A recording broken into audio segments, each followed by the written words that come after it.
Whispered melodies and tales में आपका स्वागत है और मैं हूं आपका दोस्त और इस चैनल का सूत्रधार देवव्रत मजूमदार। चलिए कहानी शुरू करते हैं।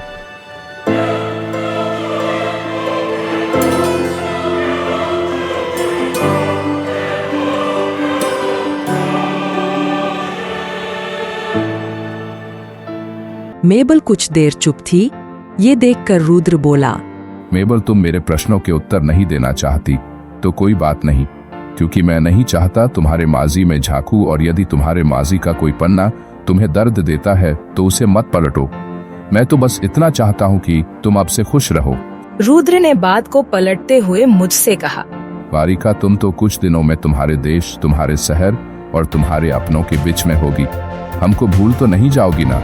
मैंने कहा, अरे नहीं, मैं वॉरशॉ पोलैंड पहुंचते ही तुमको अपना मोबाइल नंबर और मैसेंजर की आईडी दूंगी।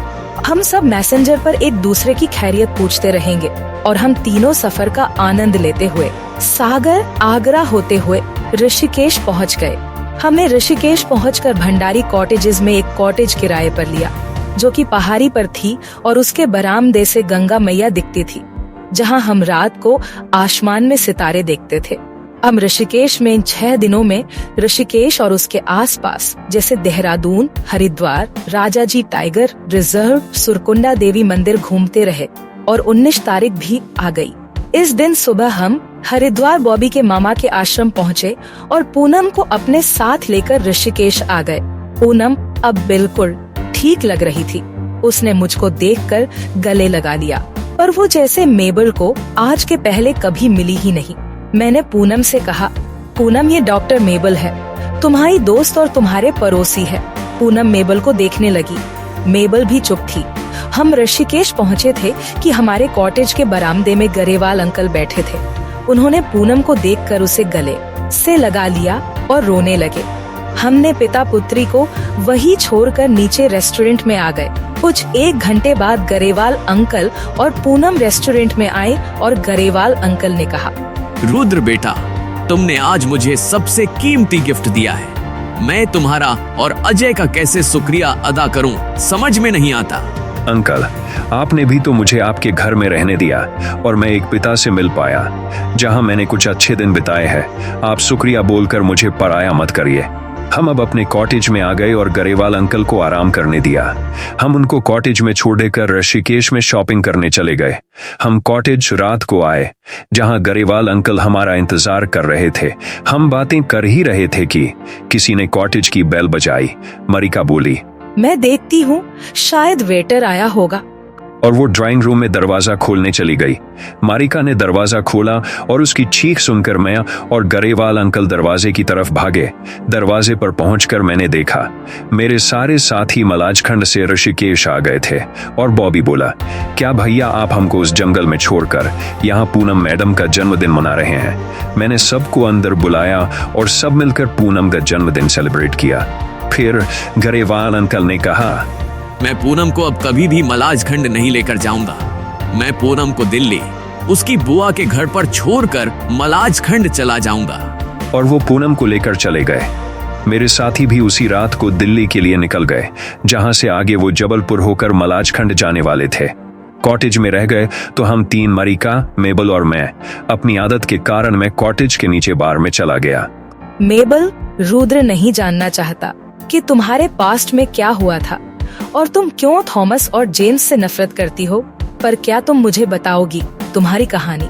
मैं मलाजखंड अपने पिता के साथ आई थी जब मैं सिर्फ 6 साल की थी और मेरे पिताजी एक डॉक्टर थे। उन्होंने बालाघाट से आकर मलाजखंड में गरीबों का इलाज करने की सोची थी। साथ ही वो अनाथ आदिवासी बच्चों को शिक्षित करना चाहते थे, इसलिए उन्होंने भीमजोरी के चर्च और हॉस्पिटल को बनाया।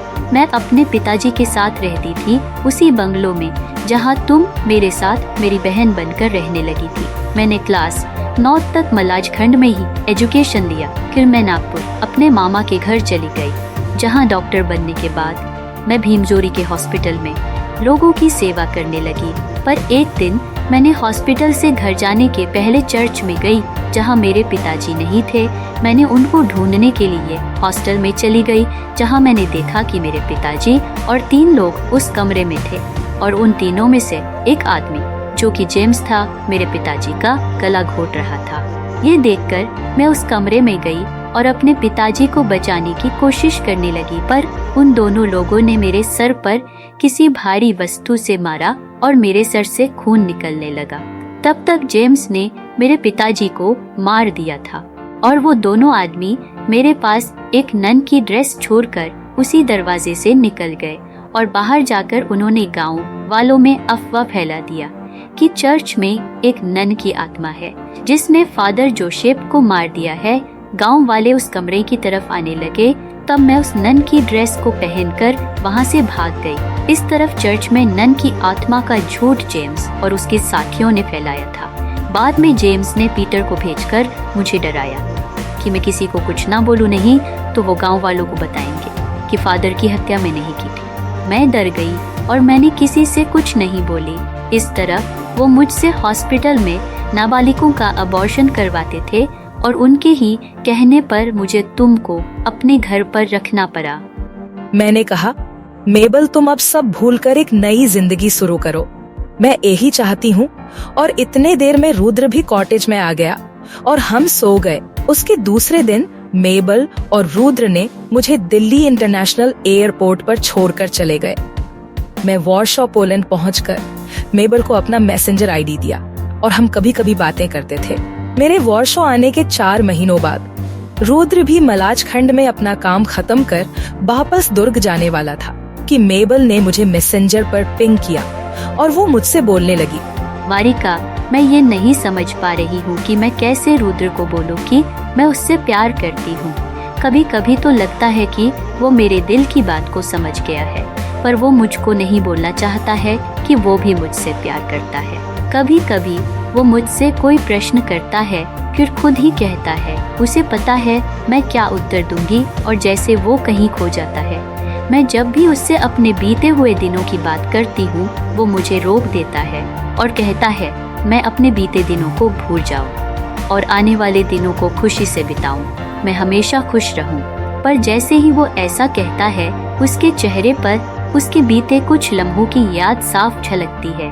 मरिका, मैं क्या करूँ, तुम ही बताओ। वो ऐसा ही है, सबको अच्छे सपने दिखाता है और उनके डरावने सपने वो हर लेता है। तुम उसे बोल दो तुम्हारे दिल की बात, इससे पहले कि वो मलाज खंड से दूर चला जाए। मेबल से चैट करने के बाद मैं रुद्र को उसके मोबाइल पर कॉल किया और मैंने उससे कहा, रुद्र, तुम मेबल को क्यों सताते हो? तुम मेबल को क्यों नहीं बता देते कि तुम उससे प्यार करते हो?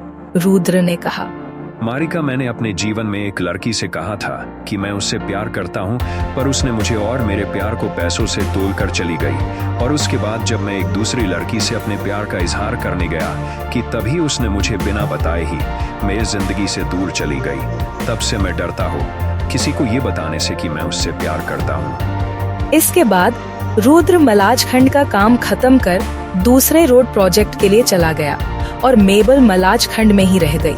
उसके पिताजी का सपना पूरा करने लगी और इस इंतजार में कि एक दिन रुद्र आएगा।